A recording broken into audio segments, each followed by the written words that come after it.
Hey guys, we've got Ryan's Ram 1500 truck. This has got the 5.7 litre engine in it, and we've just installed the Harrop 2650 Supercharger kit to it. So the car came to us already with the full exhaust system, so headers and cats, and then obviously we've added the blower on top of that. So good little package, pretty straightforward fitment. Harrop have done a really good job on the actual kit itself. So we only have one little issue, and that was basically with this airbox. And as you can see, that's where the existing intake pipe was going, and now we've had to reroute it into the back of the box. So it wasn't hard. Like, we've got fab gear here, and this is what we do, so it's not hard to modify things and tweak them a little bit to suit, and not everything's perfect out there. So but in this case, yeah, we just had to do a minor tweak. So if you have got one of these blowers and you do, or you're looking at installing a blower and you've got one of these intakes on there, just keep in mind that you will have to make a little bit of a alteration to it. So luckily for us, Ryan's car has still got the brake booster and steering all in its original position. So that basically made our life a lot easier, because we didn't have a brake booster to fight with. So yeah, some things always, most cases work out for the best. So, but really neat kit, as you can see there. It's pretty OE finish off. It's perfectly sits in there really nice. So but let's have a talk about the power and some of the conclusions and things that we found, and some things that are worthy of noting. So let's have a look. Okay, so here's the results.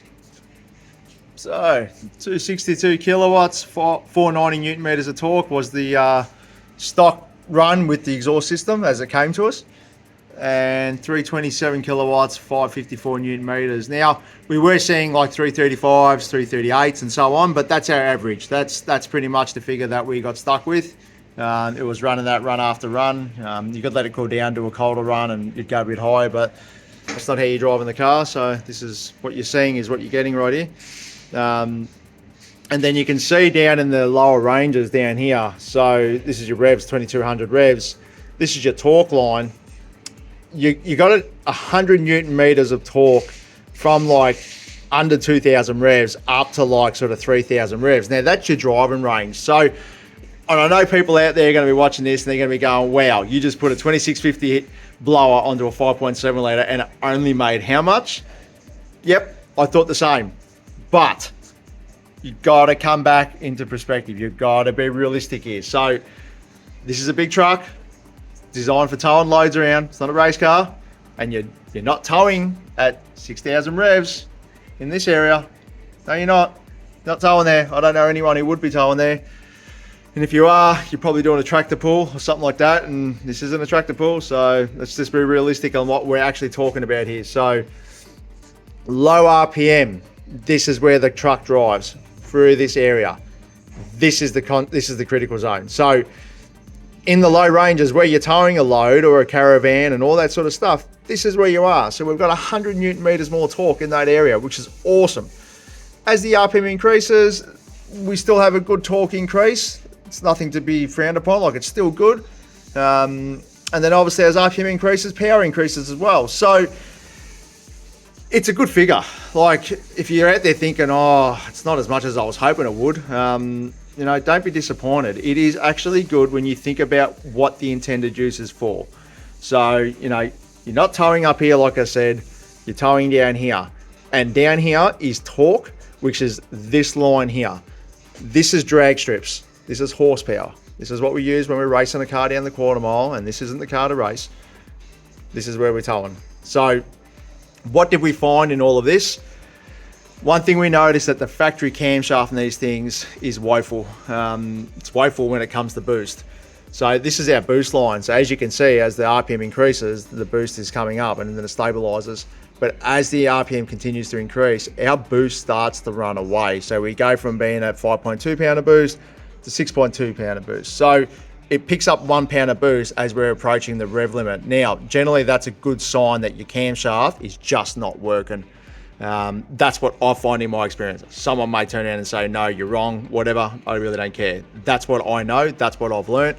And that's what I see. Like if this was a Coyote engine, I would simply adjust the exhaust cam gear, and this is how I would get the boost back to where it needs to be. So that tells me these things would respond exceptionally well to a really good blower cam, and it is something that I've spoken to Cam Motion about, and we are going to look into bringing a camshaft in to develop and try out, just to prove my theory, because I know I'm right. It's full stop. I'm so confident that I'm right that I know I'm right. So, but we'll move on from that one. So yeah, look, actually we will go back to it. Sorry.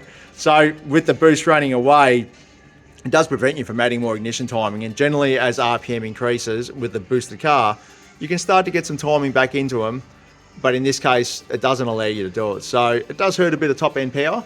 If I could put another 2 or 3 degrees of timing in it, you know, that's probably like 350 or 360 kilowatts. So, but once again, we're not driving this car at 6,000 revs. We're driving it at 3,000 revs. So that's what its intended use is for, and that's what it's designed to do. So I feel Harrop have done a really good job in the kit. It's certainly set up to do the right things, and it's ticking all the boxes for me. So, but if you have got a Ram truck and you are considering putting a blower on it, then don't look any further. The Harrop kit is second to none. It works well. There is plenty of scope to be able to make more power should you want to, but I don't think you need to if you're only doing it for towing purposes. So, but we'll put some video footage up in this video, and yeah, look, big shout out to Ryan. I've got to give him a bit of a plug here. So that's his business right there, RTB Electric. So he does a lot of solar and all that sort of stuff. Ryan's been kind enough to let us use his car, and we thank him for that. Ryan's a good long-term customer of ours. So, but yeah, hope you enjoyed this video on the Ram truck. It's a little bit of a niche sort of market, so it's not for everybody. But you know, the people out there who are interested in this sort of stuff, this is what we do, and yeah, we enjoy it, and we're happy with the results. And yeah, look, thanks for watching, and subscribe, guys. Those subscriptions keep me going. So, and thanks again. See you on the next one.